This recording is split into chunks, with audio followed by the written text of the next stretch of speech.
बोलिए श्रीमद्भागवत पुराण की जय हो। देवी माता की जय हो। लौट के आ जाइए कथा में। मुझे जो दृष्टांत देना था समझाने के लिए, सत्संग की क्या महिमा है, ये दोनों की दोनों महिमा समझ में आनी चाहिए। एक घर में पति को आस्तिक बनाने का काम मैडम ने किया। एक घर में पति को हमेशा परमात्मा से जोड़ दिया। गुड़ खिलाया मात्र साधु ने, पर भ्रम डाल के खिलाया,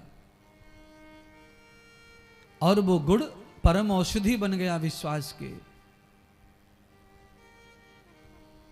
कोई भी शब्द कथा का, चाहे वो काल्पनिक हो, बनावटी हो, दृष्टांत के रूप में आपसे कहा जा रहा है, तो इसका समझ लेना कि ये परम पावन कथा ही हम सुन रहे हैं।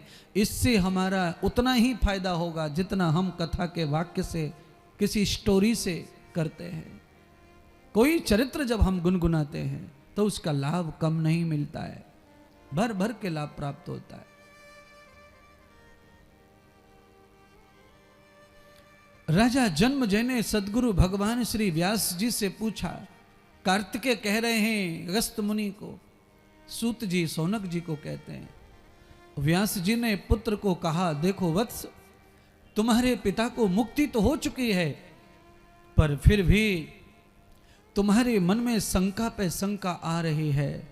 तो तुम्हारे पिता स्वयं भागवत सुनकर के मृत्यु को प्राप्त हुए हैं, पर तुम्हारी शंका है, पिता के लिए कुछ करना है, तुम्हें पितृ तर्पण करना है, तो तुम्हारे लिए सबसे उत्तम है कि तुम नवरात्रि में, शारदीय नवरात्रि, कार्तिकीय नवरात्रि में अपने पितरों के कल्याण के लिए, अपने संशय को मिटाने के लिए पुनः देवी भागवत का पारायण करके कथा सुनो, उनका दुर्गा महायज्ञ नवान्न पारायण करो।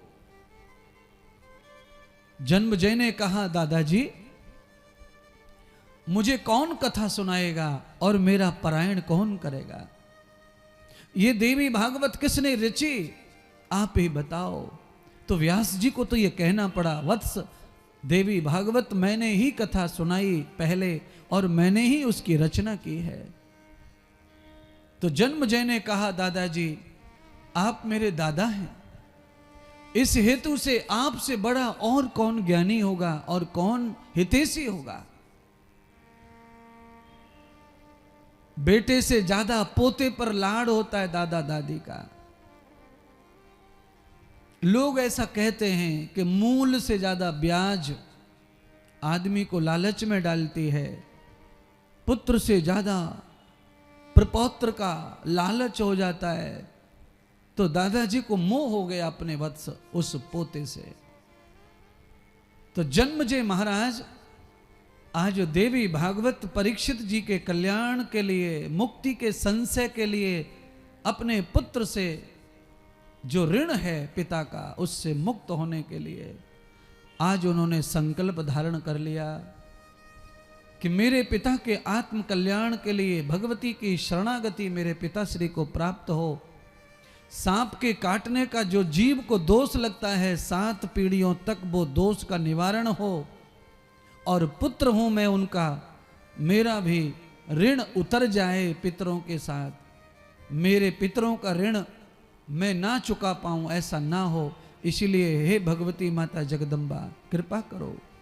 भवानी जगदम्बा की पूर्ण स्थापना हुई, समस्त देवताओं के साथ में स्थापित किया गया, और पवित्र व्यासपीठ पर बैठकर भगवान वेदव्यास जी ने जन्मजय महाराज को देवी भागवत का कथन सुनाया। अब इस कथा के महिमा को आप समझने का प्रयत्न करो। जन्मजय महाराज स्वयं व्यास जी से कथा श्रवण कर रहे हैं। कितना बड़ा भाग्य है जन्मजय का।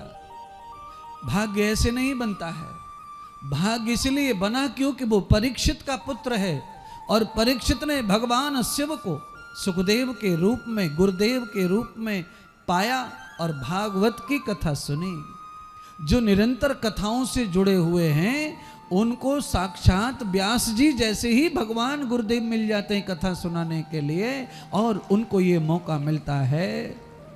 और जिनकी निष्ठा नहीं है कथा में, जिनको पितरों के प्रति प्रेम नहीं है, अनुराग नहीं है, उनको कथा सुनाने के लिए फिर उत्तम क्वालिटी का वक्ता नहीं मिलता।